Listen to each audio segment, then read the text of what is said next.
Chief?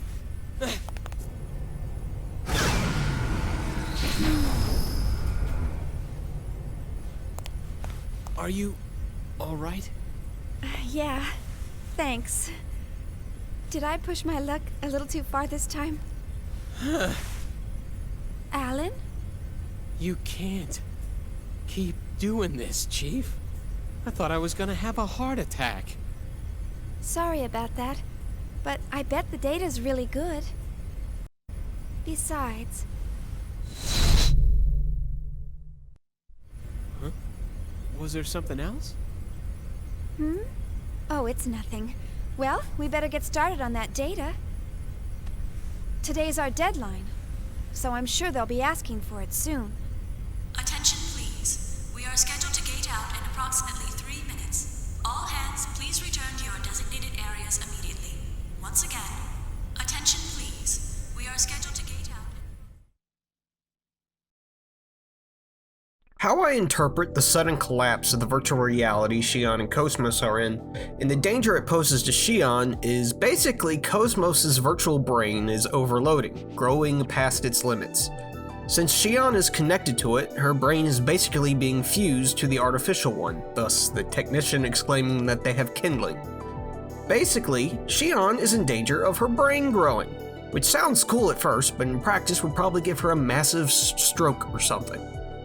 Why does she do this? Well, for better data, or so she says, but of course we see the appearance of a strange girl that seems to have been prompted by the emergency. Also, buckle in, the next cutscene's gonna be a long one.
All ships, gate out complete. Shifting main engine to stealth mode. Maintaining current speed until sector withdrawal. Exit from current space set at absolute time 1300 on the 22nd. 7 hours, 16 minutes, and 30 seconds to withdrawal. Next UMN column in 7 hours, 36 minutes.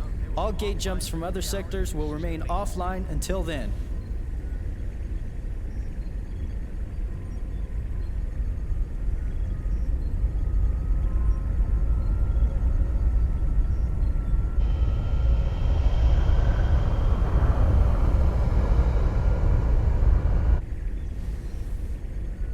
So, we're almost home. Yes, sir. Our final gate jump is at the next column. We're almost there. We made it this far, we'll be fine. The odds of contact between columns is statistically low. Besides, this asteroid field we're in is perfect for hiding the fleet from them. Huh. So Pollyanna thinks those asteroids are going to protect us. I'm sorry, sir. A bit testy today, aren't we, Commander? Huh? Is something wrong? No. Of course not. Ever since we picked up that object 10 days ago, everyone's been a bit jumpy. And we still have a ways to go before we hit comm space. I can empathize with the commander. Captain, can you, debrief us on the current situation? Our original orders from the Galaxy Federation were to investigate the vanished planet and assist the researchers. But ever since we picked up that object, it feels like everything's changed. What exactly is that thing anyway? Who knows? I haven't heard a thing from the research team. But, as I mentioned before, apparently they're after the object too. That's unofficial info, of course. What about the rumor regarding the casualties during the retrieval process? Even if it were true, that's none of our business. The research team has their own orders to deal with. The only explicit instructions we've received state that should any salvageable objects exist in the area, their retrieval takes top priority. Top priority? What does that mean? What it means is, over our very lives. Now, no need to scare them. Those orders merely reflect the importance of this operation to the Galaxy Federation government, that's all. Just stay sharp and be careful. That makes sense, sir. The entire fleet was renovated for this mission. Besides, if there's an emergency, we've got the trump card to fall back on. Ah, yes. Speaking of which, what's the latest on that situation? They're scheduled to turn in the A7 reports today. A7, eh? Only one step away from fully operational. It's about time, I suppose. Lieutenant, please ask Chief Uzuki to come to the bridge once her data's ready. Ask her to bring all the previous data as well. Yes, sir.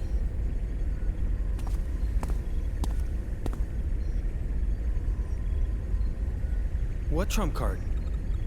Was he referring to that battle android? That's right. You didn't know? Wow, so it's true. Hey, I heard that project's really behind schedule. You can't blame them. They were casualties during their last boot-up test 2 years ago. They're being more careful this time. It's hard to believe they're making an android in this day and age. The only place I've ever seen them is in old space novels. Well, trump card or not, it's still an experiment. And it ain't like one android's gonna make that much of a difference. The whole project's just a chance for those Vector guys to show off. Someone's outdated hobby, that's all. I heard that even their commercial models differ greatly between those that have seen action and those that haven't. They say ignorance is bliss. Looks like they were right. Commander? I'm just envious, that's all.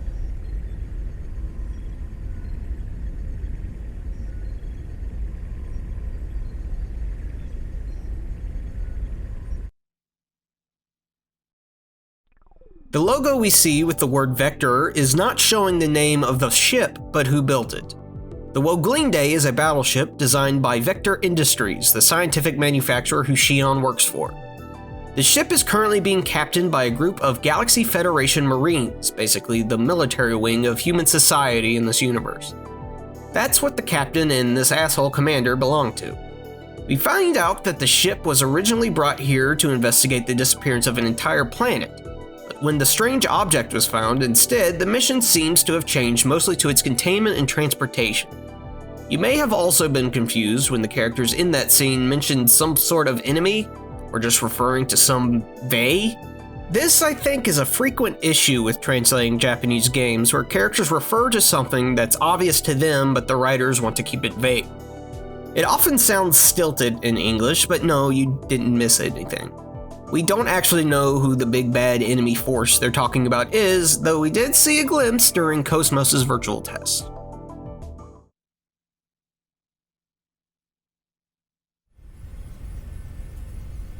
Sure. I'll be there in 30 minutes.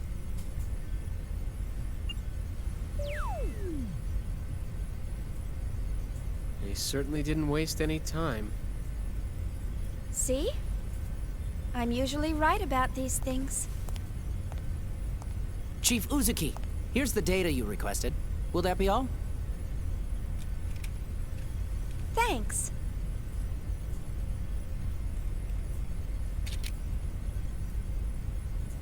This should be good enough.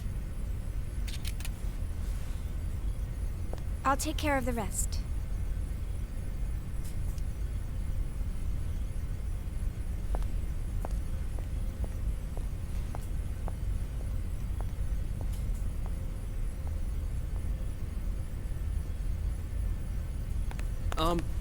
Chief?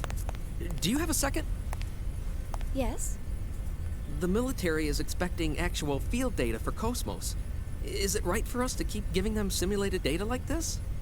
Well, I must admit, you got me there. But honestly, if it were up to me, I'd keep her here, safe in her dream world forever. But why are you so afraid to put her to real work when you push her so hard in the simulations? I can't wait to see Cosmos up and completely functional.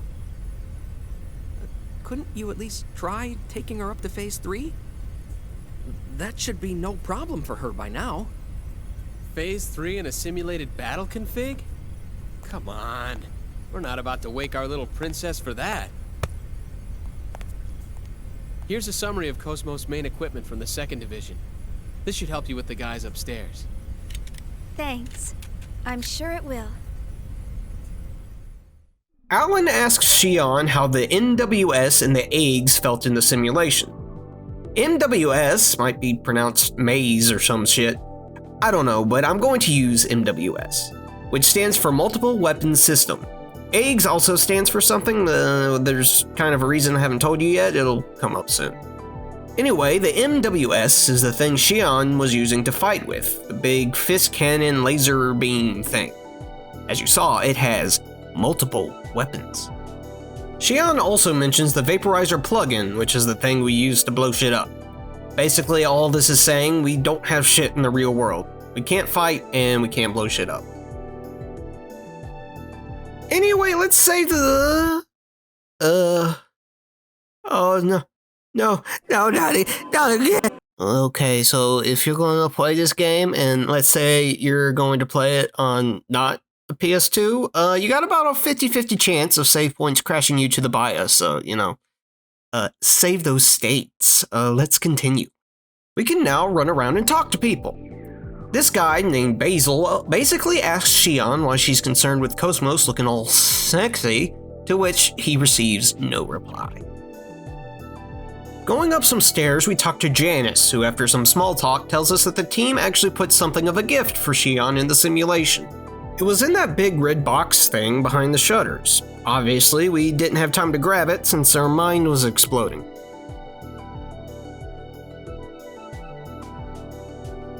Talking to the researcher by Cosmos' station, he says that we can go back into the simulation to pick up any items we left behind, because they might be useful in the real world. Okay, you know what? A lot of the stuff that's said in non-voice dialogue isn't exactly canon, I guess. So the answer to how Xion is able to bring items back out of the virtual world is it's a video game, and some designer thought to reward players for going back into the simulation for some reason. Anyway, we head back in, and yeah, we're gonna avoid fighting in here, especially since we don't have Cosmos with us. We dash for the mission item room and find a chest and an obvious exit from the simulation.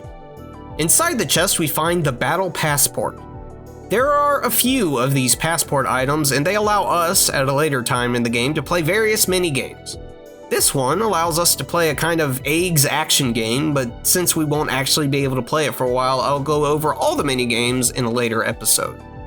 That's all the simulation holds for us, so we head back out and head off to give our report to the bridge.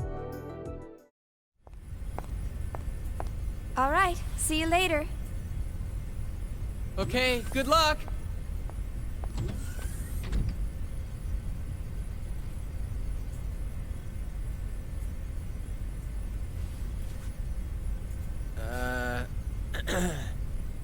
Well, back to work.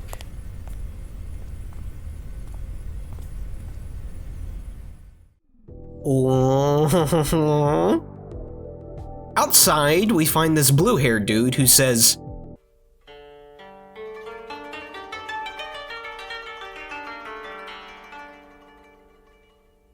when you have lost sight of the past, when you have become lost in life, seek information.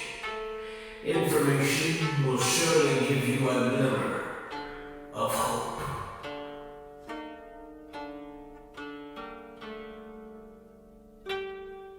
I suppose he means this map of the Woglinde, which just happens to have Shion's quarters as the biggest label on it, which is kind of creepy, but whatever.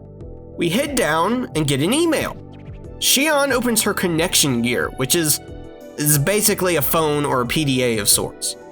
This game was made when flip phones were the new big thing, so the UI looks kind of dated for being 4,000 years in the future. Anyway, the email we receive is about the connection gear. We learn that it's easy to add plugins to it, that it has sweet 3D graphics. We learn a bit about its OS, I guess, and the procurators and their AI, Angie. This little bunny thing Shion starts talking to is a procurator, and it's a more advanced Siri, basically. Game was very ahead of its time, I suppose. The two talk about the connection gear's usefulness, as Shion can get information and downloads from the UMN network. UMN stands for Unus Mundus Network. Unus Mundus, in the real world, is a Latin phrase meaning one world, and is mostly associated with the work of the psychiatrist Carl Jung. An extremely simplified definition of Unus Mundus is that it's the idea that the physical world of matter and the inner world of our psyches are one and the same, thus one world. Jung's most influential idea was that of synchronicity, which I have nowhere near enough time to get into here, but it's basically the theory that coincidences aren't necessarily random chance, but influenced by our thoughts and observations. There is no such thing as a coincidence. Your thoughts create your reality. But you already knew that, yet you still live a life that you dread. Excuse me. Watch it, you slacker! Like if you were to have a dream that you found $1 and that day you find $1, shit like that. I'm explaining this not really because it's super relevant at this time, but it's a good example of the kind of references Xenosaga makes.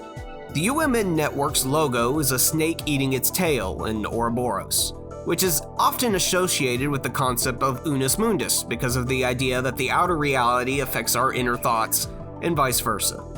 In the game, the UMN not only acts as a kind of super internet, allowing instant communication through space, but the method by which the people achieve interstellar space travel via transfer columns that ships are able to essentially teleport to and from. How it works, I'm not going to tell you right now because it's kind of a spoiler, but I'm taking a risk in telling you this now so that you can maybe pay more attention to the references the game makes to real-world ideas and people. There's already been a lot that I haven't pointed out. Hell, you probably already know that the subtitle of the game, Wille zur Macht, is straight up the title of a book written by Friedrich Nietzsche. And I'm not going to go into specifics until I feel like doing so wouldn't spoil something in the story. Okay, so while we were discussing complex philosophical concepts, this little rabbit motherfucker is telling us what emails is. Periodically, Shion will receive emails, all of which we can read and some of which we can reply to. Some of these contain important story information, some of these contain cool background information, and some of these are just jokes or pointless. The ones we can reply to need to be replied to as soon as they pop up, or you can risk losing whatever opportunity they provide. Finally, Bunny reminds us that, once again, we cannot blow shit up without the vaporizer plugin, and yes, there is a plugin for our phone that lets us blow shit up. We have a few other emails that are all tutorial information, much of which we already learned about, and the rest you know what, I'll teach you later. Let's just fucking move on. She's really got you trained, hasn't she, sir? What? Train? What do you mean? Hey, what are you smiling at? Hurry up and get back to work. I'm on it. See how he always changes the subject? What was that, Togashi? Nothing at all, sir. You're just hearing things. I swear. Huh?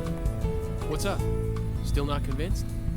Oh, no, it's not that. It's just...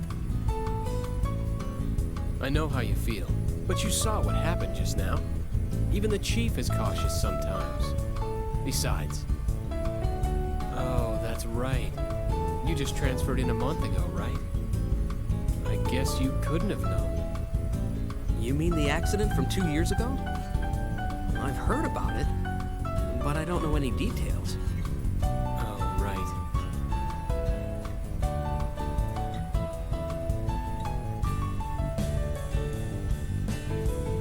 Oh, man, not again. Oh, well.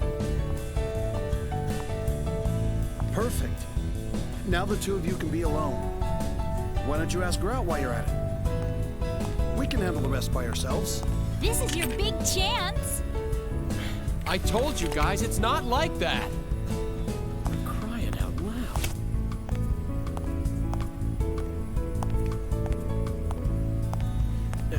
Anyway, I better get this to her. Good luck! Yeah! Go, Tiger!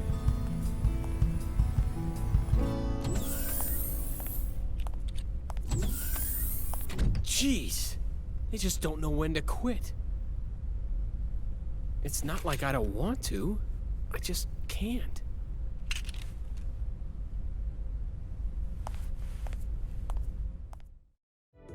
Oh, Alwyn's got a crush.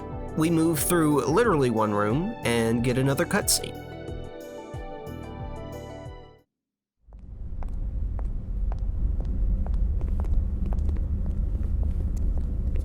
You're slacking off! And you! And you! You're all a bunch of slackers! Yeah! Listen up! You lazy bums are the cause of that accident! You're not getting any time to confess your sins, though. Why not?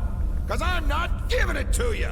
If you got time to be sorry, you got time to get your ass in gear! If you got time to think, you got time to get your fingers moving! Don't even start thinking you got a brain to think with! You're gonna become machines, and work like them day and night! You're all a bunch of slackers! Boy, I guess not every department's run like ours.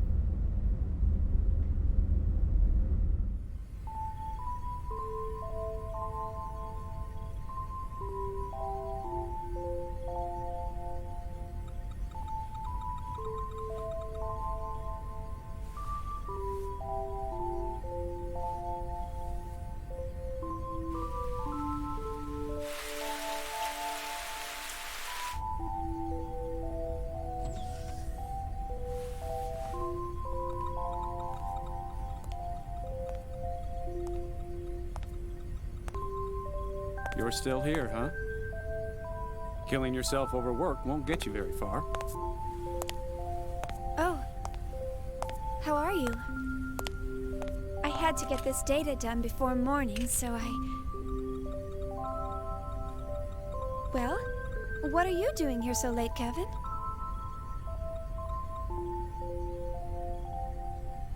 You'd better get some sleep.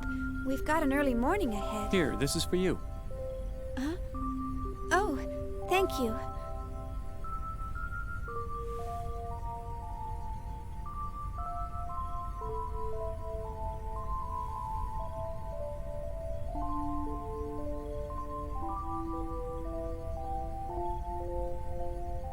To tell you the truth, I haven't been able to sleep lately.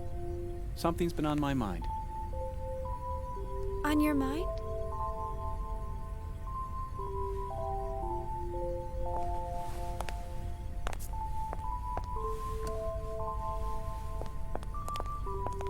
Tomorrow, she's finally going to wake up.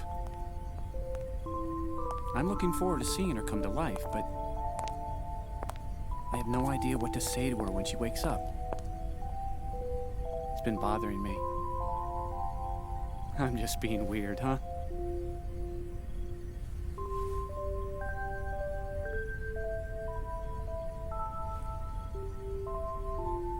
Why don't you just say, "Good morning, Cosmos"? Good morning? Well, that's what you say to someone when they wake up, right?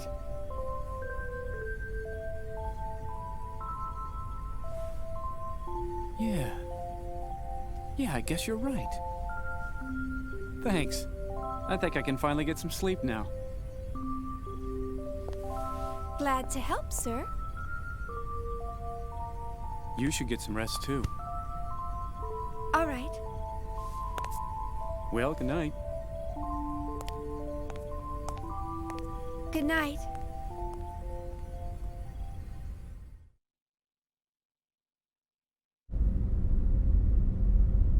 Yeah. Everybody's so eager to see her.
Look out! Watch it, you slacker! Only authorized personnel are allowed up here. I've had 3 people vanish on me already. Get the hell out of here! My men will start slacking off if they see bimbos like you around. I'm so sorry. Who's the idiot that let civilians on this ship? What the hell are you staring at? I'm sorry. That makes me laugh every time the shithead just walks up and just decks this random dude for just standing there. I'm sorry. Oh, let's continue.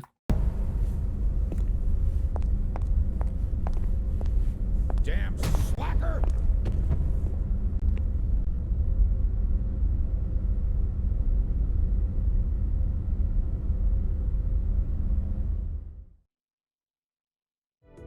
Well, that was freaky.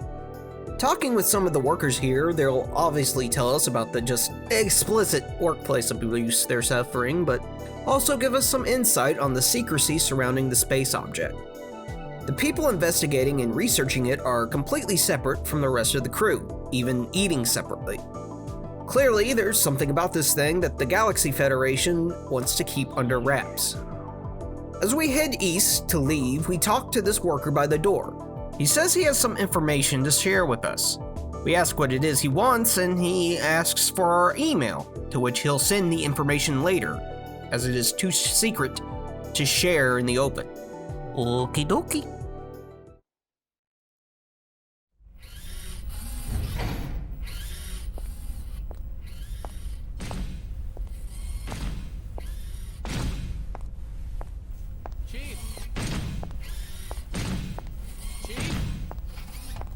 Chief! Alan? What do you mean, Alan? Don't act so surprised. Didn't you forget something important? You know, it's dangerous wandering around in a daze like that. Yeah. Sorry. I was just thinking about something.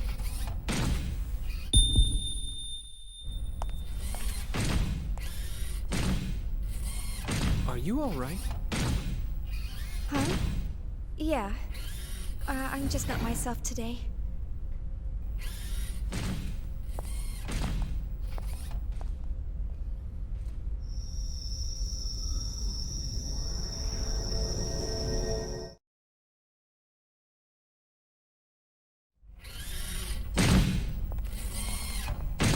Darling, thanks for stepping in back there. No. I should have spoken to the new guy earlier, so you don't need to thank me. But it would really help if you would try to understand their feelings more. I know everyone's still a little uneasy about Cosmos, but they've been pouring their hearts and souls into this project. They all want to see with their own eyes the end results of what they've been working so hard to complete. I feel the same way myself, you know? I know that. It's just that Chief, the incident, right? Huh? Oh, I see. You're... Sorry, that's not quite it. Forget about it. It's nothing. Let's just hurry up and get Cosmos completed, okay? Oh. Who could that be? More Realian maintenance? They really should stop calling you all the time. Technically, it's a violation of regulations for you to deal with other divisions. Besides, aren't they expecting you on the bridge? Oh, don't worry about it. I don't want to brush them off. Besides, it's on the way, and I've got some time. See ya. Oh. Ugh. I forgot to ask her out after work.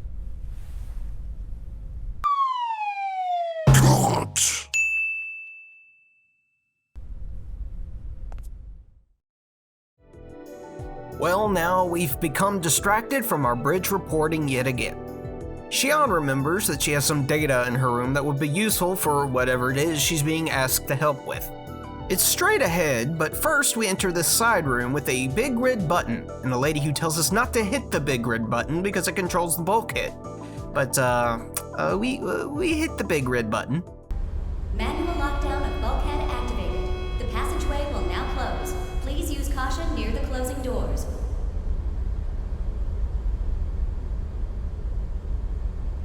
I'm gonna speed this up because it takes way too fucking long. Bulkhead lockdown deactivated. The passageway will now open. Please use caution near the opening doors.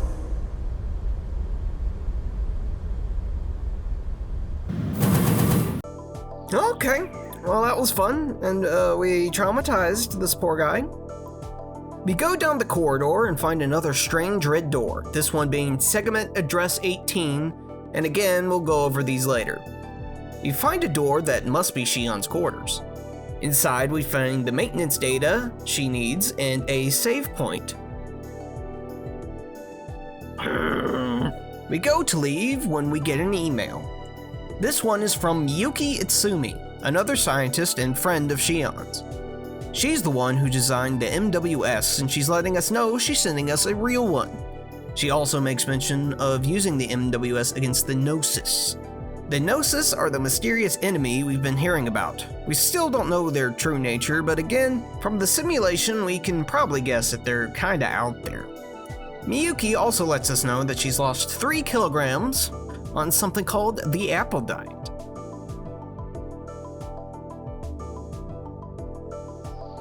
Heading out, we talk to this crewmate who asks if we know what the Gnosis are. We say not really, which is a lie. I mean, if Xion really doesn't know about them when she's building a robot specifically to combat them, she's pretty bad at her job, but whatever. She tells us the Gnosis can appear anywhere, even in space and inside ships. Spooky. We try to head north, but it's blocked off by malfunctioning equipment, so we ain't supposed to go there.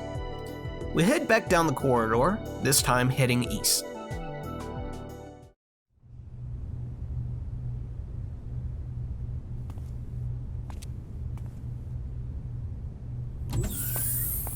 Hello, you rang? My apologies, Miss Uzuki. It seems we're constantly in need of your help. No problem, Lieutenant. I want everyone to be healthy and happy too, after all. So, what's the problem today? Well, I'm trying to teach them some new battle algorithms to better reflect the unit's reorg. But the integration is not going very smoothly. You're right. He's rejecting the data. Let's see.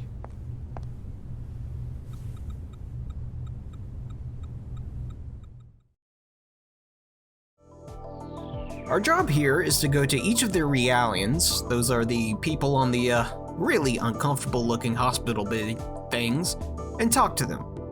This one is grateful for Shion's expertise even if he says he can't properly express it. This guy says that as he and the others are combat models, tune-ups are appreciated. Talking to the scientist next to him reveals that they usually have a counselor on board to deal with these issues, and that these Realians were just born. Yeah, if you haven't guessed yet, Realians are androids, but talking with other scientists reveal that they're a little more than that. Here, Shion says that though Realians will most likely be compliant, stress can cause them to subconsciously reject new software. We're not dealing with entirely robotic people here. Shion doesn't think this lady Realian is happy enough, so something's wrong with her. Gosh, that's kind of rude, Shion.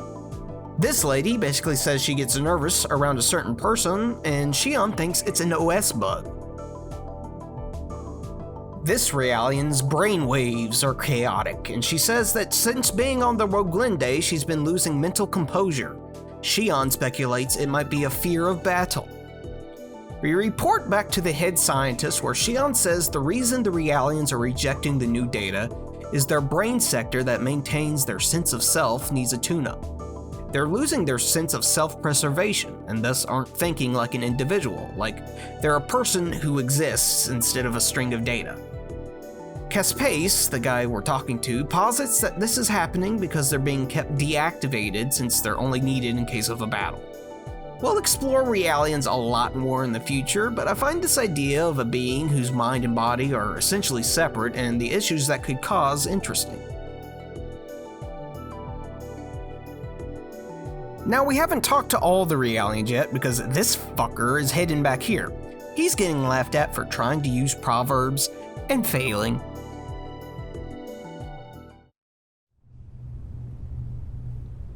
Well, I've made some adjustments, but please contact 3rd Division once we return. I recommend they receive more intensive counseling soon. I'll be sure to do so. You know, I'm really impressed. Providing Realian psych support on top of developing Cosmos? I hear even specialized counselors have a hard time... Oh, I'm just making the most of what my mentor taught me. I'm glad I could be of help. Besides, I always wanted to work in the 3rd Division. Actually, I'm thinking about requesting a transfer once my current work's finished. But Vector's first R&D division has the best researchers in the organization. Everyone knows not just anyone can get in there. Are you sure that you want to transfer? Oh, yes. Besides, my family's always asking, how did you get assigned to the 1st Division? There must have been a mistake in the paperwork. Who knows? Maybe they're right. Besides, I want to learn so much more about them. What's learning about them going to do for you? Lieutenant Virgil.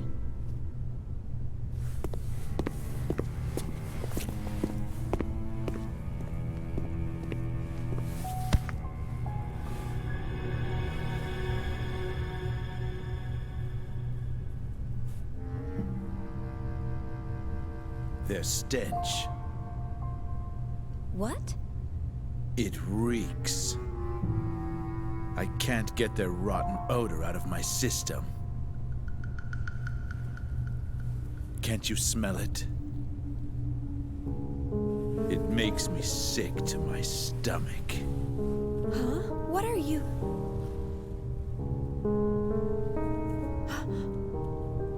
That's enough. You got your orders from the Lieutenant Commander, didn't you? One of the goals of this operation is to enhance combat support between the eggs and the new model Realians. And yet you're... Support? Huh. In a battle against them?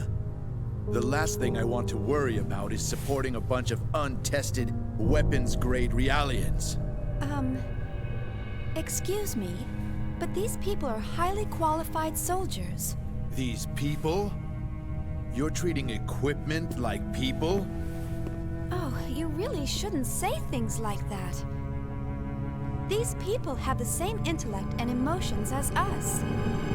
And the Miltia Charter clearly spelled out the basic human rights of Realians when it was ratified in 4763. What a load of crap. Get off your soapbox. You act noble and preach about humanity, but in the end, they're just equipment as far as your company's concerned. Or maybe more like merchandise. We don't treat them anything like equipment or merchandise. Then why do you categorize them as weapons-grade Realians? How much more evidence do you need than that? Whatever you care to call them, they're nothing but tools of warfare. Besides, I know your little secret. You guys have an emergency override code to control them, don't you? Virgil! Why are you... Huh? What do you want? It is as you say, sir. We are manufactured as merchandise and raised accordingly. However, I take great pride in what I do now. And this pride was not forced upon me. It is of my own free will.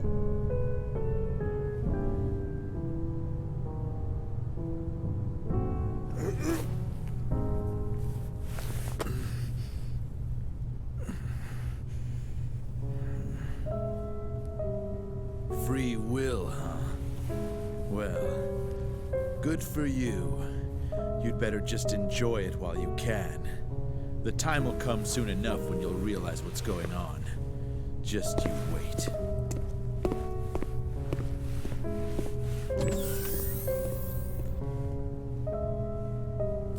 Is he a DME addict?